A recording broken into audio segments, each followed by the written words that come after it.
Hi, this is Shelby from Turn Sounds. Don't push a door that says pull. Hey, I'm Abbey, a clinical nutritionist. And I'm Shelby, a clinical exercise physiologist, and this is the Move Your Mind podcast. We are sick and tired of people being led astray by false information about diet and exercise. So join us as we discuss common misconceptions about food and fitness with the latest scientific research. Let's get into it. Hello, Abbey.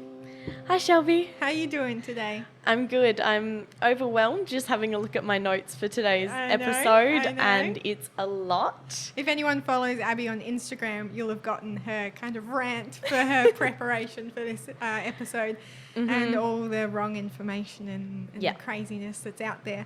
So tell us what you're going to talk to us about today. It's something I'm very passionate about, evidently, if you saw my Instagram stories, and something that was actually very requested on my Instagram. And something we've mentioned before that we would like to cover anyway. We've talked about it quite a few times, but today we're going to focus on, in more depth, the female reproductive cycle. So what is a normal, in quotations, period or menstrual cycle? What is the role of the pill? What does it actually do to your body? And also some common reproductive disorders like endometriosis and PCOS. I'm going to focus on endometriosis and see how much time we have left for PCOS, and then probably go into another episode because knowing me, I'm going to talk for too long and we'll go over time. That's it. I think we should, just see how it goes. Let's play it by ear. Shelby's like, you're definitely going to talk too much. Like, we're not getting to PCOS today. All right, well, let's start. Let's get this cracking. So I wanted to start with what is a normal period. Excellent. So lots of people hear the typical 28-day cycle, but it doesn't necessarily have to be that long. It can be anywhere from 21 to 35 days. 21, yeah. Yeah. Short. Yep. So that's the kind of range of normal. Yep. But in my opinion, when you're thinking about like a normal healthy cycle, it's not necessarily the length that's most important. I think it's that there's the necessary hormonal fluctuations that allow ovulation to occur. And would it more be about consistency of length for the person? So like whatever yours is, it could probably be about that length every time? Yes, because you want to think that you want the consistent kind of feedback with your ovaries, your hypothalamus, and your pituitary gland. So in each individual, that should be relatively consistent. Yeah. I'd say like 3-4 days either way, it doesn't matter too much. Yeah. But yes, if your friend has a 21-day cycle and you have a 34-day cycle, don't stress. Just if you're a little bit alarmed, just track it and see if it's fluctuating, because maybe that shows that there might be some impaired hormonal clearance or anything like that could be affecting your cycle. Okay.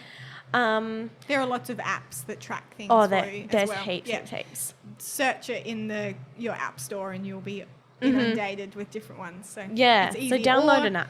My even just like my diary was my thing. I had a red pen and I'd do like a little red circle when I started or whatever. Cute. And I did that for ages. Yeah, awesome. There's plenty of ways to track. Yeah. But like a normal or a healthy period, you should have the hormonal fluctuations which allow ovulation to occur, because that's the purpose of a menstrual cycle, to release an egg to ovulate in order to conceive, because that's what females are made to do, I guess. Absolutely.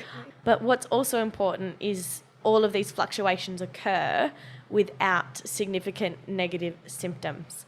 So you're thinking pain, cramping, migraine headaches, fatigue, excessive bleeding to the point where you're changing your pad or tampon like 6 times a day.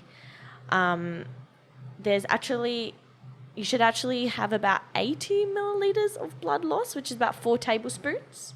Okay, it doesn't seem too much. Yeah, so put that in perspective. I feel like a lot of people have more than that. Okay. And I'll get into why that could be. I haven't had my period for so long now. If you don't know I'm pregnant, that's why. Yes. Not just because I'm weird. I forget about that. It already feels like so long ago I had a period. I'm like, I don't remember. You're like, I don't remember. And I was tracking it so close for so long. 4 months in now, I'm like, whatever. It doesn't matter anymore. No. You got what you wanted. But yes, ovulation needs to occur without those negative symptoms. Absolutely. So I just want to straight off the bat say, if you have your period and you suffer with those negative symptoms, don't accept it. Like, straight out, it shouldn't be like that. And I feel like as females, that's just something, it's like, oh yeah, I got my period. Like, I'm out for 3 days. Like, don't talk to me. My mood is horrible. Yeah. I have to wear 3 sets of underwear because might leak everywhere. Everything's sore. I'm doubled over in pain, even vomiting. So extreme. The amount of people that just accept that as that's just what happens when I get my period. Not necessarily. It doesn't have to be like that. Yes. And with the help of a qualified health practitioner, like myself, you can never promise curing. No, but certainly pain management and symptom management can be achieved. So what is like appropriate then? Because I remember like being achy and like sometimes you'd have like it would kind of go up and down. Like the morning might be really quite crampy, but then it would be okay. Like, and it would never stop me from doing anything. Yeah, there's no hard and fast rules, but like if you're out for 3 days and your pain, I'd say over like a 6 out of 10, with 10 being the most severe for a prolonged time, that's not something that's healthy or should be happening. It's like when it starts to affect your life and the way you can function and you can't function properly, then that's a bit of an alarm bell. That's like a golden rule for everything, isn't it? Yeah. Once it starts affecting your general functioning. Our ovulation and our menstrual cycle should happen just as a function of ourselves. It should fit into our lifestyle. It's just part of us. Cool. It shouldn't be debilitating. And that's something that too many people experience and why I'm so passionate about it, because I'm like, you don't have to feel like that. It doesn't have to be this way. Yes. So when I mentioned ovulating, as I was typing my notes, I was like, oh, some people might actually not know if they're ovulating or like what to look for. Yeah, absolutely. So the biggest thing that I'd advise a client to look for would be cervical mucus. Yes. So I know that sounds a bit icky, but what happens is just before ovulation, when you release the egg, your cervical mucus kind of gets like an egg white consistency, a bit more sticky or tacky, because that actually helps the sperm travel. Helps them go up there. And then just after ovulation, it gets a little bit more like cloudy or thicker. So monitoring your cervical mucus, I know personally, that's how I know. Like, it's pretty obvious. Did you find that? Yeah, absolutely. I was tracking and trying to keep on top of ovulation for a long time. Yes. So I did find it tricky. I didn't find it quite, like, it was very, very obvious, I guess. But yeah, I guess that's a whole different thing because it took me a little while to get pregnant. So maybe there was other things going on too. So I don't know. I mean, you don't have to like, really strictly track ovulation. That's something you do if you're trying to conceive. Yes, absolutely. But I just mean for general health of the cycle, you should be ovulating. You notice changes. There should be cyclical changes for a cycle. Absolutely. That's just that. Absolutely. Another thing is symptom-wise, you should get a bit of breast tenderness, maybe a little bit of cramping. I know personally I get that kind of slight sharp-ish pain around ovulation more than my menstrual phase, than the bleed. Another thing is temperature. So people that are trying to conceive, they can track their temperature because it tends to dip just before ovulation and then increase and just by after not much, ovulation. like half a degree or something. Yes, because we need to stay regulated as we've discussed. But if you are tracking, it's slight. And I'm not going to give instructions for that over podcast episode. That's something that you should be discussing with your health practitioner. And don't use it as a contraception method. No, it's not exactly accurate. That's a very good point. And then another thing you can do, if you are concerned and you think, oh, maybe I'm not ovulating, then you can get blood tests. So you can get it around 21 days into your cycle, which is around where ovulation occurs, keeping in mind that day 1 of your cycle is the first day of your bleed, not after your bleed. And they can test hormones like LH and progesterone, which should be kind of elevated around that time. But don't go investigating these things if you're on the pill. That's something that I just wanted to put out there because you won't be ovulating if you're on the pill.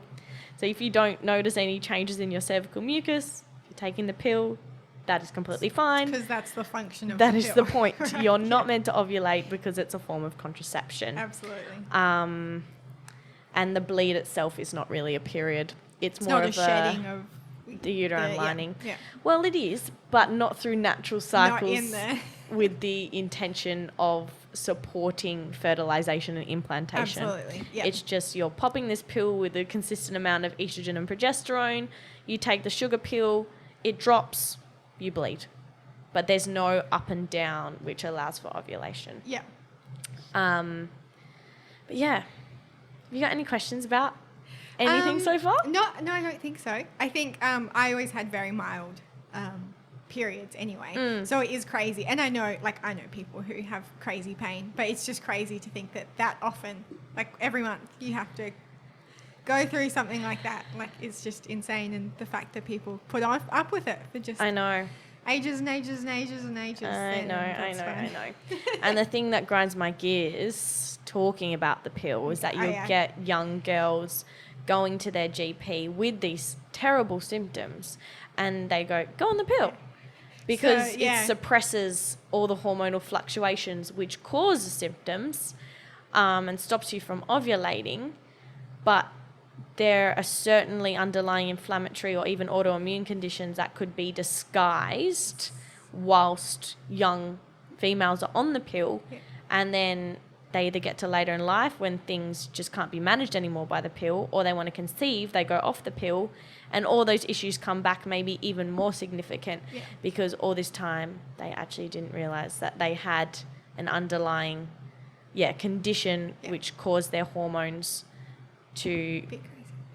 be crazy. Well, that's why I was put on the pill when I was, 18. Because I hadn't had my period in 9 months.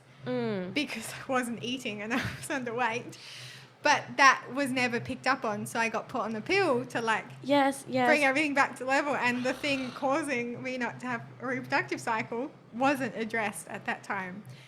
Whether I didn't speak up or whatever. But still, like, the fact that I was put on the pill, not as contraception, but as hormone, regulation, is just exactly that. But and you should not blame yourself. I don't like that either, that maybe I didn't speak up. Well, not necessarily, but I was in denial for a very, very long time. Yes, so I know, but it doesn't take much for health practitioner that cares to look at you, ask a little bit about your history and your eating habits to go, alarm bells.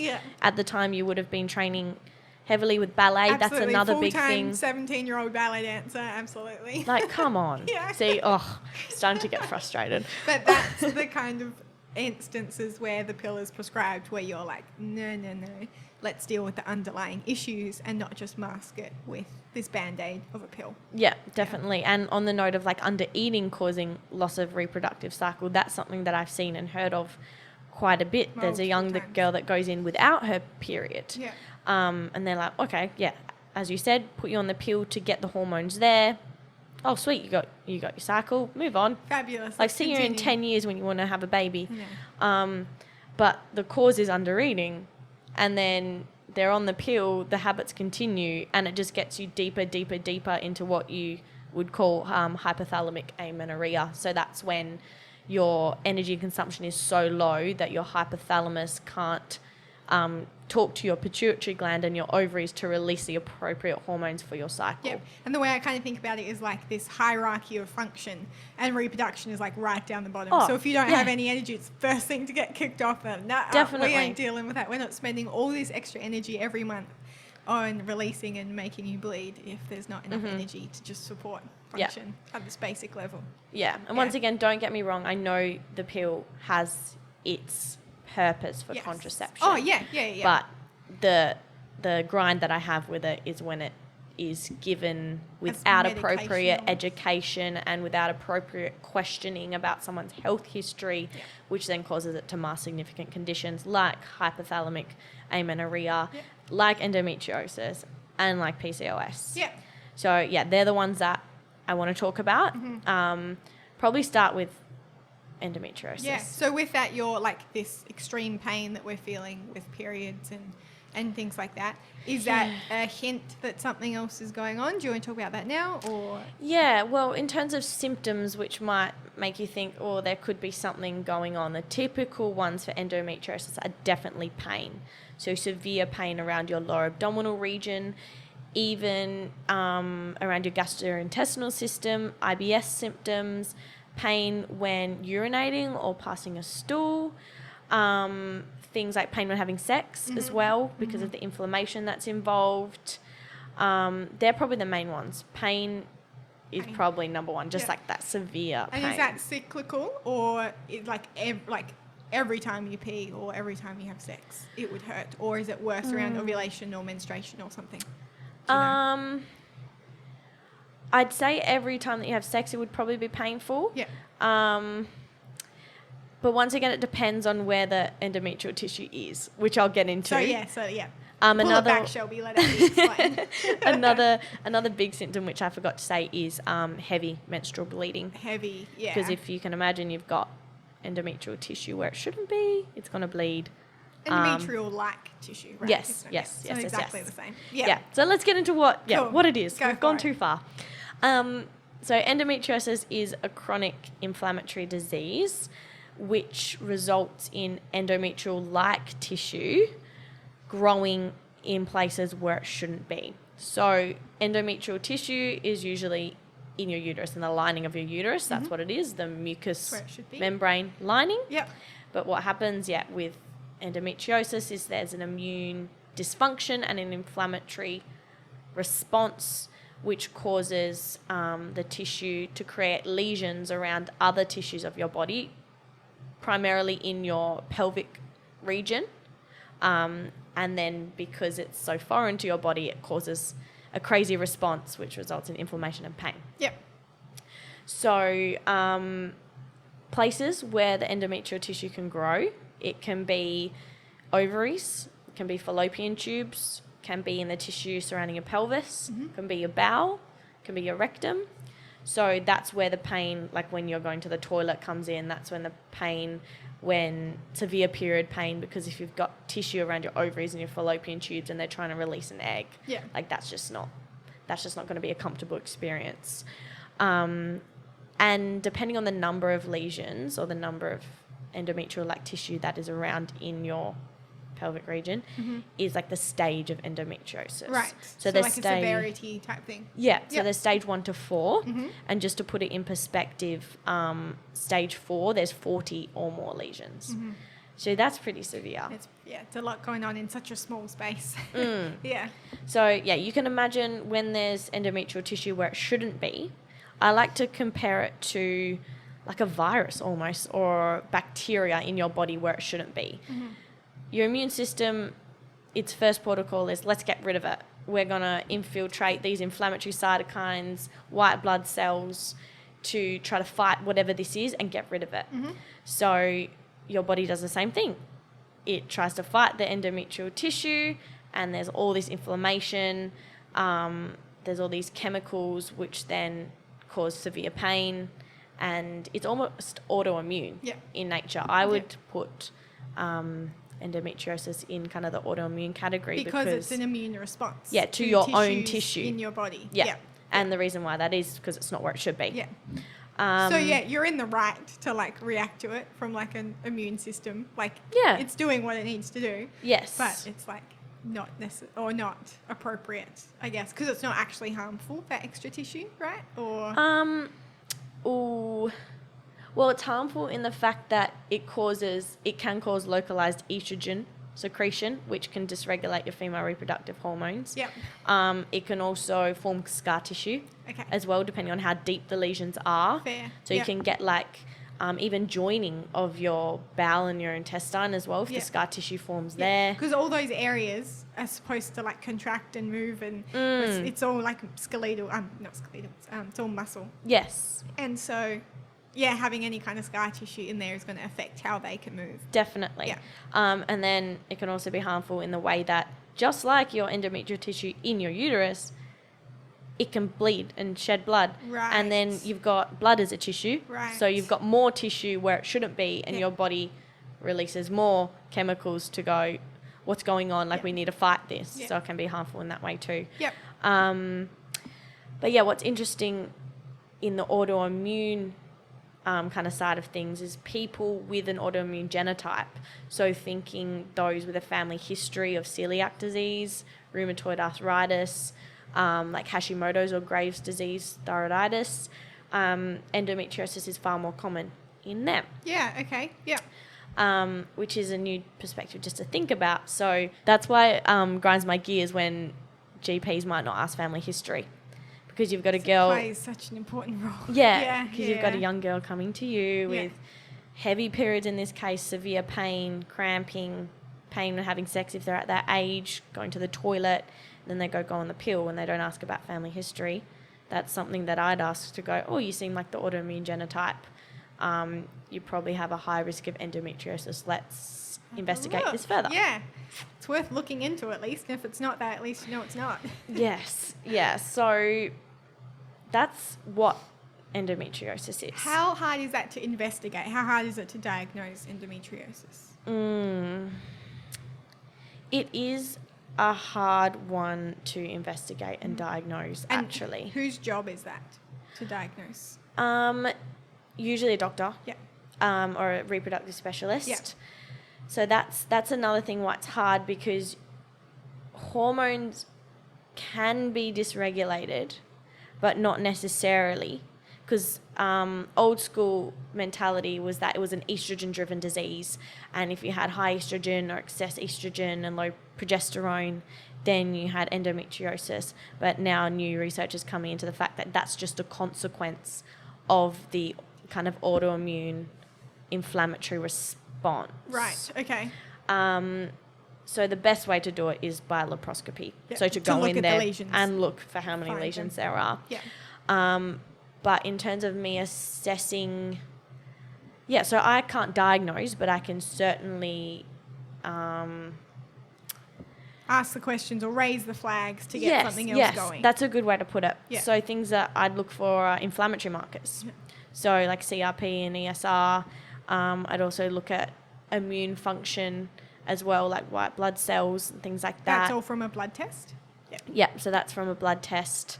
And unfortunately, investigations are often put off because if they go in there and notice something, they want to take it out. And they will likely do that around when you want to conceive.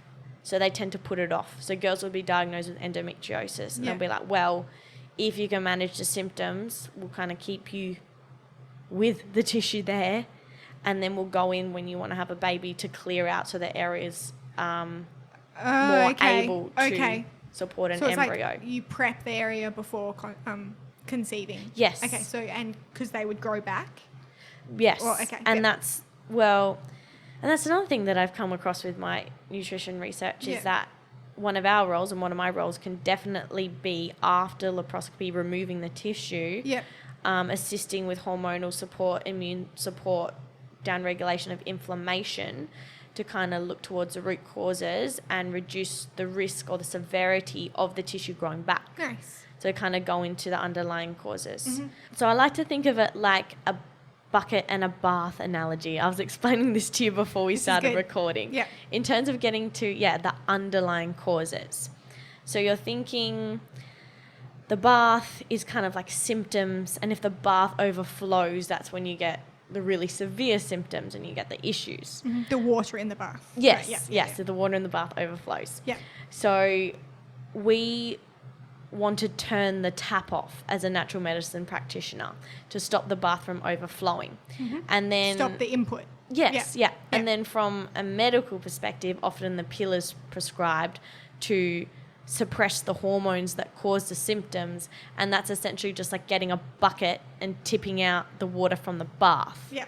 So you can imagine if you go off the pill and you don't have... take away the bucket. you don't have the bucket anymore, and you haven't addressed the underlying causes, the tap's still on. And as soon as you go off the pill, you're going to have all the multitude of issues. And you might have been able to empty out the bath to like nothing, but it's just going to fill back up. It's going to fill back up. Yep. And you definitely won't even empty the bath I didn't up think to so nothing either, at all. But as far as like, is there a delayed response at least, or is it just off the pill, back on?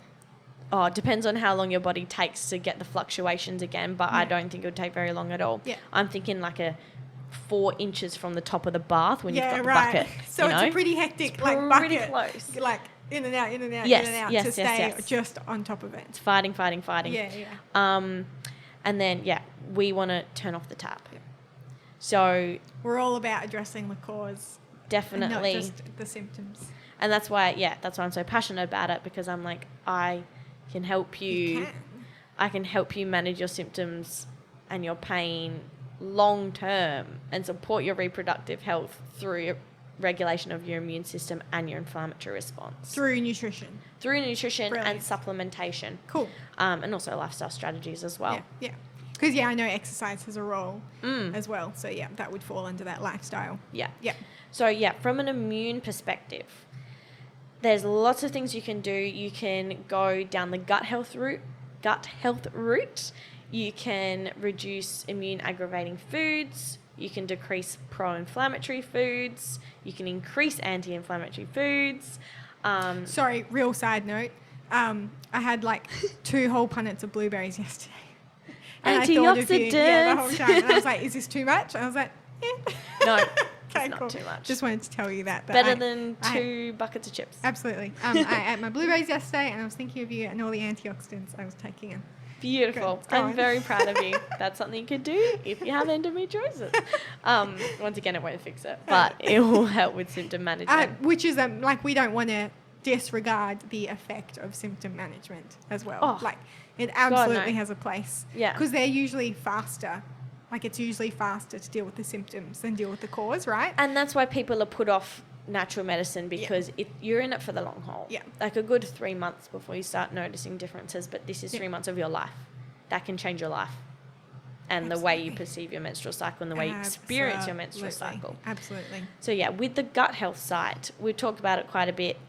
Your microflora in your gut, they have a really important role with immune regulation. If you want more info, episode 2, I think, what even is gut health? 2 was mental health. You keep throwing away the mental episode health 1.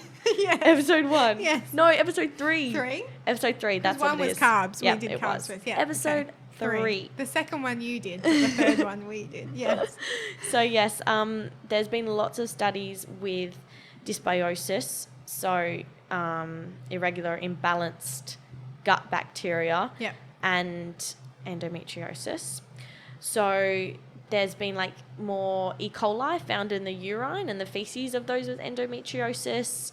There's been more gram-negative bacteria found in the pelvic cavity. So essentially, bacteria that's meant to be in your gut can go through into your pelvic cavity, and that once again causes that inflammatory response. Yep. That's linked to a leaky gut.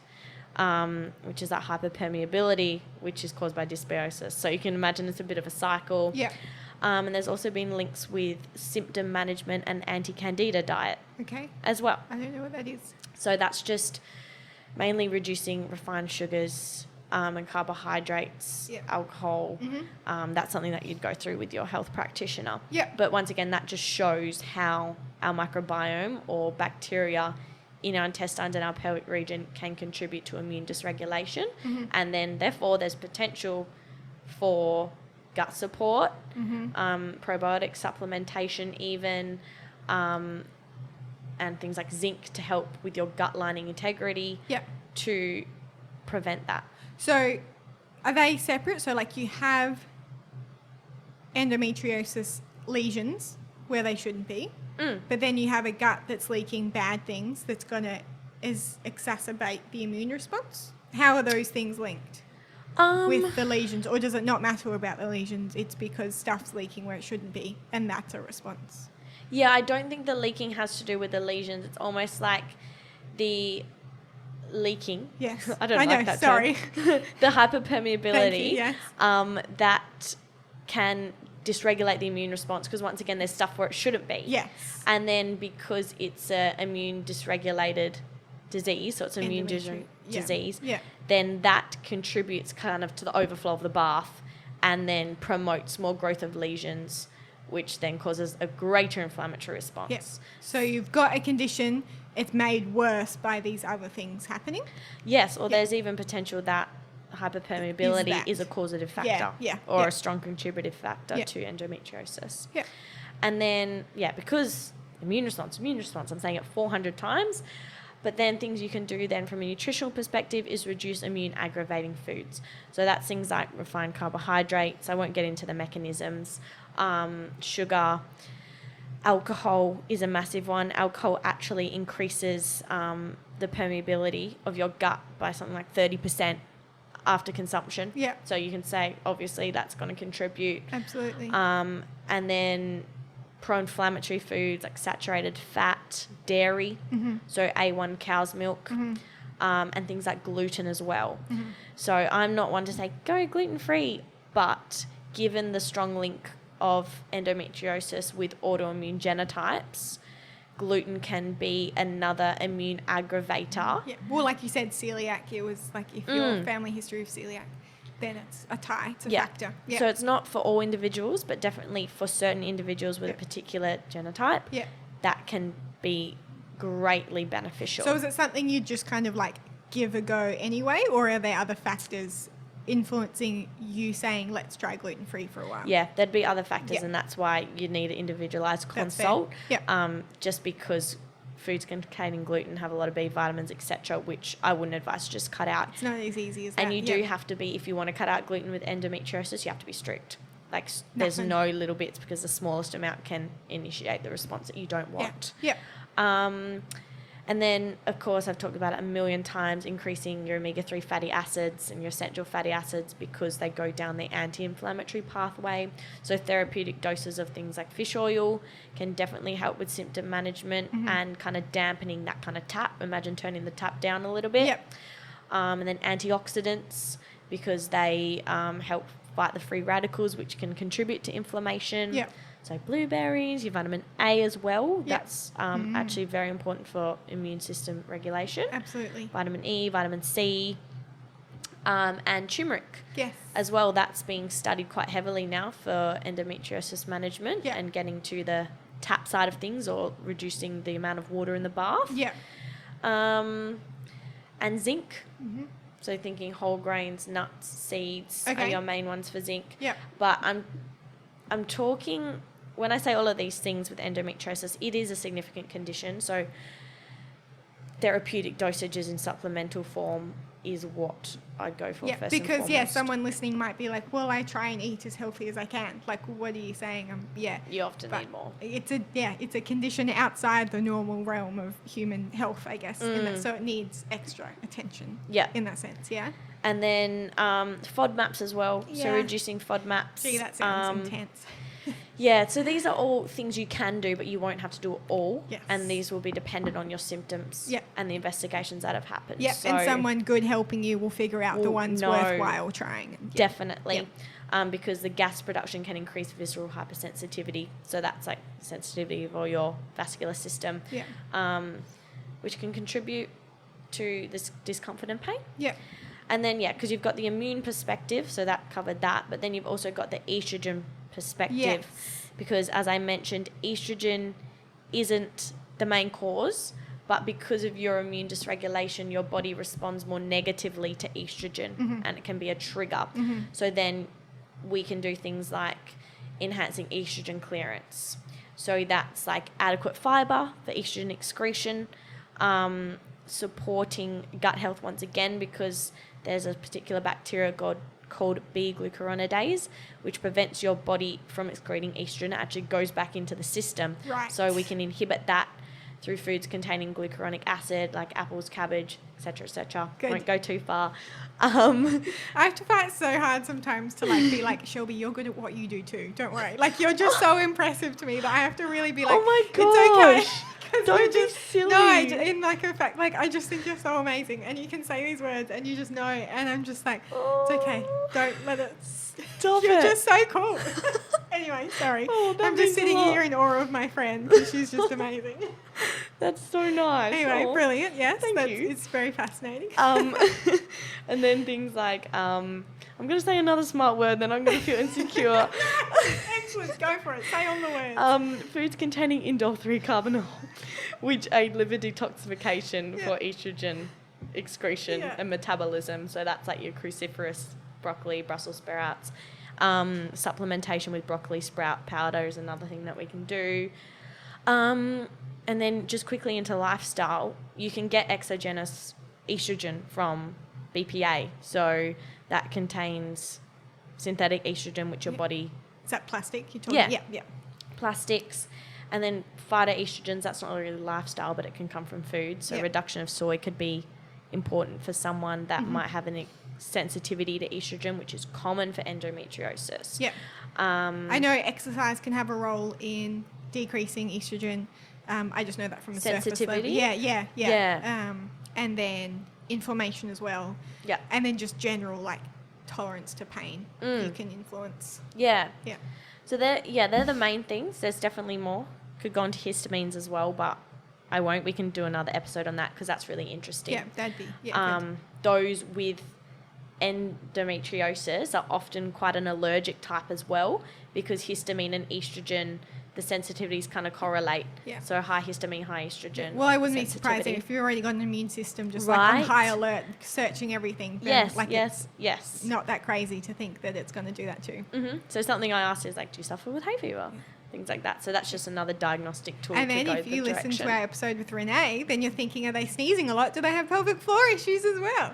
And pelvic floor issues can be caused by endometriosis. So you're bracing all the time, right? Do your tummy and your pelvic floor. And the stress response and the inflammatory response and the imbalance of your pelvic microflora, which I discussed as well. If they travel from your gut to where they shouldn't be, that's going to cause issues. It's going to cause that tightening. Absolutely. So there's so much you can do. Absolutely. Even things like me then referring to a pelvic floor specialist like Renee to manage pain in that way. Absolutely. That is so much. And you shouldn't accept the pain that you're experiencing. You shouldn't accept just being put on the pill. It can manage symptoms because it's suppressing the hormonal response. But once again, it's your bucket. I would love people to focus on addressing the tap. Absolutely. Switching the tap off because that is going to change your life. And then if we also consider all the other benefits of making the dietary changes you just said, then like it's... It would just have so many more benefits than just turning the tap down as well. Yes. Yeah.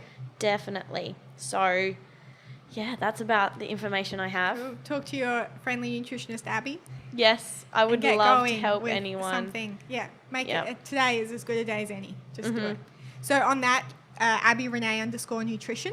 Is Abby's Instagram, and what's your website? AbbeyReneeNutrition.com. Brilliant. And same. You can book through both of those. Yeah. And then if you, for some reason, can't find that, you can find us at moveyourmind.podcast on Instagram, or turnsounds@gmail.com. If you want an extra safety net, email us there and we can get it to Abbey. Definitely. Yeah. I would love to help. I hope you guys learned something. Absolutely. Those with endometriosis, I hope you know that there's hope for you with dietary and lifestyle intervention to help with your symptoms. For those without endometriosis, with period pain, and all those negative symptoms, once again, I hope you know there's things that can be done, but I also want you, if you think there's an issue, to be an advocate for yourself. Don't accept just being put on the pill. For contraception, yes, it has a role, but if you've got issues, don't accept it. Ask questions, seek a deeper understanding and education about it, and look for long-term solutions. Sounds good. As much as you can. And guys, if you want to support us with what we do, we have a plugged-in initiative where you can help us with a little bit of money, so that our time spent researching for these podcasts and our time editing and the expense for the equipment and all that stuff could just be eased a little bit. That would be excellent. And then in return, we give you some extra content every week. Yes. You can be part of our forum on our website and have a chat and have a look at everything.